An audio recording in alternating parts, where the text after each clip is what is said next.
আমি ইকবাল আহমেদ স্বপন মৃধা, কোদালপুর ইউনিয়নের বাসিন্দা। আমার কোদালপুরে আমার বাড়ি। আমি ঢাকাতেও বসবাস করি, গ্রামেও আমার পৈতৃক ভিট আছে, আমি এখানে সময় দিই। বিপুল ভোটে আপনারা আপনাদের চেয়ারম্যানকে নির্বাচিত করেছেন।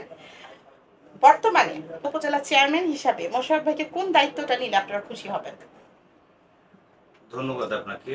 আসলে নির্বাচনের আগে আপনার সাথে আমার কথা হয়েছিল। আমি কিন্তু একটা কথা বলছিলাম যে গোসাইরহাট উপজেলায় মোশাররফ হোসেন সর্দারের বিকল্প নাই। এখন সেই ধারাবাহিকতায় আমরা সবাই তাকে যারা ভালোবাসি একনিষ্ঠভাবে, হ্যাঁ, নিজের স্বেচ্ছায় তাকে ভালোবেসে তার জন্য কাজ করে গোসাইরহাট উপজেলার সাধারণ জনগণ তার পাশে থেকে বিপুল ভোটে তাকে জয়লাভ করেছে। আপনি জানেন তার সঙ্গে আরো 4 জন প্রতিদ্বন্দ্বী ছিল, তার মধ্যে মোশাররফ হোসেন সর্দার তাদের থেকে প্রায় 6,000 ভোটের কাছাকাছি বেশি পেয়ে তিনি নির্বাচিত হয়েছেন। সেজন্য আমরা সবাই আনন্দিত এবং গোসাইরহাট উপজেলার সকল জনগণের প্রতি আমাদের কৃতজ্ঞতা প্রকাশ করছি মোশাররফ হোসেন ভাইয়ের পক্ষ থেকে। এখন আপনি যেটা বলছেন যে মোশাররফের কাছ থেকে আমাদের চাওয়া কি, এখন পাওয়া কি, বা তার কাছে আমাদের প্রাপ্তিটা কি?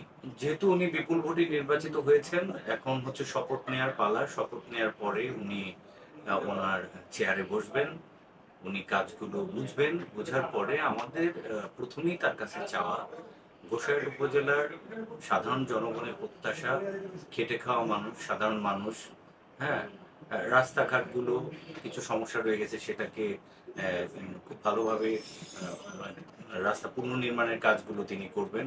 আর শিক্ষার ক্ষেত্রে বিশেষ করে গোসাইরহাট উপজেলাকে মোশাররফ ভাইয়ের কথা হচ্ছে যে 100% শিক্ষার আওতায় আনা। আহ, ছাত্রছাত্রীদের, গরিব দুঃখী মেহনতি মানুষের ছেলে মেয়েরা যারা, তাদেরকে গোসাইরহাট উপজেলায় বিভিন্ন শিক্ষা প্রতিষ্ঠানে যত রকমের সুযোগ সুবিধা দেওয়া দরকার তিনি সেরকম সুযোগ সুবিধা দেওয়ার প্রত্যাশা বা আশা ব্যক্ত করেছেন, এবং আমরা আশা করি তিনি সেই সুবিধাগুলো দিবেন। আরেকটা ব্যাপার হচ্ছে যে মোশাররফ ভাই নির্বাচিত হওয়ার পরে বিশেষ করে চরাঞ্চলের দিকে, আমাদের চরাঞ্চলের মানুষগুলো একটু অবহেলিত। চরাঞ্চলের নদী ভাঙন, তারপরে বন্যা, জলোচ্ছ্বাস, এই বিষয়গুলো, তারপরে খরা, বন্যা, এই সবগুলোর ক্ষেত্রে মোশাররফ ভাইয়ের সহযোগিতা, চরাঞ্চলের মানুষের পাশে তিনি থাকবেন, তাদেরকে সহযোগিতা করবেন, আর্থিকভাবে সহযোগিতা করবেন, তাদেরকে স্বাবলম্বী করার জন্য তিনি সর্বাত্মক চেষ্টা করবেন বলে আমরা আশা করি।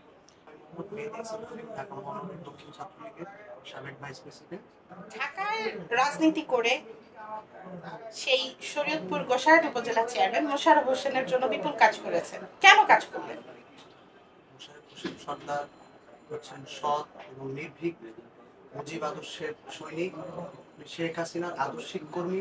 তিনি দেশের উন্নয়নে, গোসাইরহাটের উন্নয়নে ব্যাপক পরিমাণে কাজ করতে পারবেন এবং তার সেই কাজ করার সক্ষমতা আছে, এবং কাজ করার মতো সক্ষমতা আছে বলে গোসাইরহাটের সাধারণ আপামর জনগণ তাকে ভোট দিয়ে নির্বাচিত করেছেন। তার হেলিকপ্টার প্রতীকে জয়ধ্বনি দিয়েছেন। গোসাইরহাটের মানুষ ব্যাপকভাবে তাকে বিপুল ভোটে বিজয়ী করেছেন। তাদের বিশ্বাস মোশাররফ হোসেন সর্দার তাদের উন্নয়নে উন্নয়নে গুরুত্বপূর্ণ ভূমিকা পালন করতে পারবে, তাই তাকে ভোট দিয়ে জয়যুক্ত করেছেন। আমাদেরও বিশ্বাস মোশাররফ হোসেন সর্দার গোসাইরহাট উপজেলাকে মডেল উপজেলা হিসেবে গড়ে তুলতে বদ্ধপরিকর। এই কারণেই গোসাইরহাটের জনগণ তাকে ভোট দিচ্ছে। গোসাইরহাটবাসী মোশাররফ হোসেন সর্দারকে বিপুল ভোটে জয়ী করায় তাদেরকে আন্তরিক শুভেচ্ছা এবং অভিনন্দন। আমি নাসরুল আলম খান বিপ্লব। আমি পাঁচতারা সমাজ উন্নয়ন সংস্থার সহসভাপতি, সাবেক পাঁচতারা মৎস্য ব্যবসায়ী সমিতির সাধারণ সম্পাদক, কারণ বাজারের একজন ব্যবসায়ী। আপনাদের 5 তারকার সমিতির সাথে সম্পর্কিত আছেন গোসাইরহাট উপজেলার নবনির্বাচিত চেয়ারম্যান মোশাররফ হোসেন। এই যে তিনি আপনাদের সমিতির একটি অংশ, এত বড় একটি পদে গেলেন, কেমন লাগছে?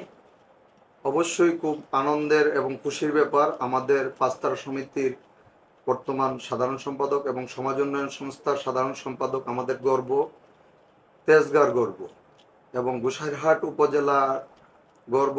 আওয়ামী লীগের বলিষ্ঠ নেতা, বঙ্গবন্ধুর আদর্শের সৈনিক, উনি গোসাইরহাট উপজেলা পরিষদের নবনির্বাচিত চেয়ারম্যান হওয়ায় আমরা গর্বিত এবং আনন্দিত। আগামীতে যে গোসাইরহাট উপজেলায় এটা আসলে কেমন উপজেলা তার মাধ্যমে হতে যাচ্ছে?